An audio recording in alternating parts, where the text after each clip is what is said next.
Magandang umaga po. Ang ganda ng sikat ng araw ngayon. Ang gaganda pa ng mga ibon ko. Tsaka may ibon doon nakikita ko. Masayang masaya siya dahil malaya siya nakakalipad. Dahil ngayon maglalaba po ako ng umaga para matuyo agad. Ito po, good morning ma'am. Ang Inday Kagtuto. Ito po ay yung mga labahan. Yung mga bicolor, pinaghiwalay ko po yung puti at saka yung mga color. Tapos inilalagay ko po dito sa net. Ito pong net, para hindi po magkabuhol-buhol o hindi po kayo nahihirapan kumuha sa washing machine. Diba? Ilagay nyo lang po dyan. At hindi masisira po yung damit nyo. Kasi hindi siya nagbubuhol-buhol. Nilalagyan ko po yan ng net. Pantalon. Nilalagay din po dito. Sa net. Hindi din masira yung mga pantalon.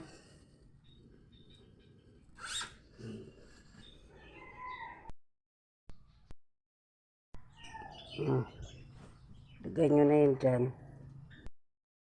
Tuto dyan. Ilagay nyo yan dyan. Puba. Tapos, ikotin nyo lang ng ikotin. Hindi yan magbubuhol-buhol. Kaya hindi masisira po yung mga damit niyo. Hindi kayo mahirapan sa pagtanggal. Yes! Po mami, pag sa net, hindi na po na mahirap tanggalin kasi hindi nagbubuhol. Tingnan niyo po na mas mabilis lang po siyang tanggalin pag nasa net siya. Hindi siya nagbubuhol. Hindi siya nagbubuhol pag sa net. Dali siyang tanggalin. Hindi siya nasisira. Hindi siya nagpapikit-pikit.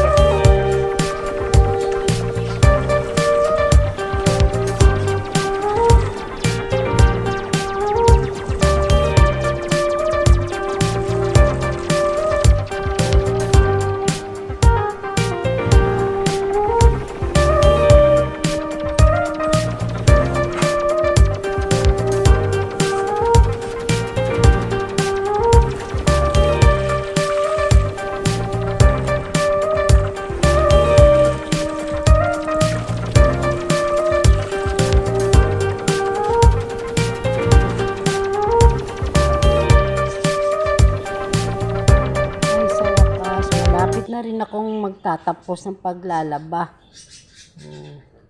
Pag doon. Papagpag po ako dyan para hindi magusot yung labahan. Pinapalpag ko po yan.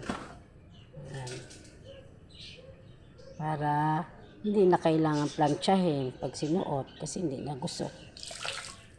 Dito. Palpag doon.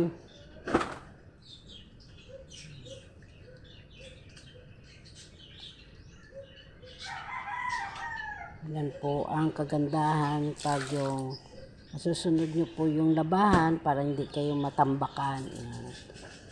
Diyan din po ako nagsasampay pag umuulan kasi laging umuulan dito eh.